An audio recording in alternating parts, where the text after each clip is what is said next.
Prof. Teddy, seperti yang disampaikan oleh Pak Dirjen tadi, apakah ada semacam teknologi, aplikasi, platform atau apapun sambil kita meningkatkan kompetensi aparat kita, ya, itu teknologi itu bisa membantu untuk melakukan upaya apa ya istilahnya pemberantasan atau preventif sejak awal tuh, Prof. Teddy, bagaimana?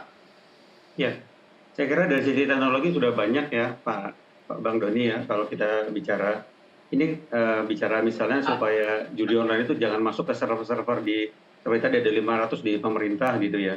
Ada 355 di yang lain dan belum lagi di edukasi gitu. Contoh-contoh teknologinya. Ada SOC, ada apa? Reverse proxy server gitu. Teknis lah ya gitu, banyak lah gitu ya. Nah, tapi yang jadi masalah begini, Bang Doni. Kalau saya nih kata kunci saya adalah yang dilakukan sekarang ini kurang keras gitu. Ya, buat contoh misalnya, begitu ada 500 atau ada berapa website yang terkena judi online, seberapa cepat sih judi online di tempat mereka itu bisa diselesaikan gitu ya, bisa tidak muncul di sana gitu. Nah, ini berkaitan dengan tentu saja beberapa hal gitu. Polisi juga harusnya kan tanpa ada yang melaporkan bisa menangkap dengan cepat juga gitu. Ini juga menurut saya kurang masif nih yang seperti begini gitu. Iya. Nah, ini ada dua kata kunci yang ingin saya sampaikan, Bang Doni.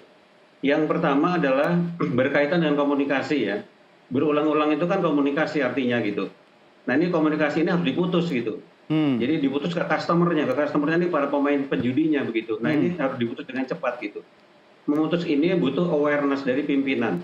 Contoh, sebuah perguruan tinggi modern bagus punya banyak orang IT kuatnya gitu, harusnya itu kalau begitu gacor masuk bisa segera ditutup, segera direspon gitu. Tapi kalau misalnya pimpinannya ini tidak mau spend anggaran lah gitu ya, tidak mau membuat satu buah gerakan-gerakan tertentu untuk segera menyelesaikan gitu. Kemudian barangkali juga bisa kalau misalnya itu dititipkan di websitenya yang bersangkutan, barangkali bisa dicari satu buah teknik untuk melihat siapa sih di kampus tertentu atau di tempat tertentu atau di institut tertentu termasuk DPR yang lebih parah lagi, Prof, malah pimpinannya adalah bandarnya sendiri. Ya nggak mungkin dia melawan itu, malah dia mengkampanyekan mungkin itu ya, Prof ya. Itu bisa terjadi. Betul. Nah, kata kunci saya adalah pimpinan harus punya awareness ya, dan awareness nggak cukup gitu. Kalau bisa kalau di dunia pendidikan di sektor tertentu seperti dunia pendidikan itu seperti Mendikbud itu kalau bisa Kementerian Pendidikan dan Kebudayaan tersebut gitu ya. Kalau bisa ini memaksa mendorong supaya para institusi yang terkena judi online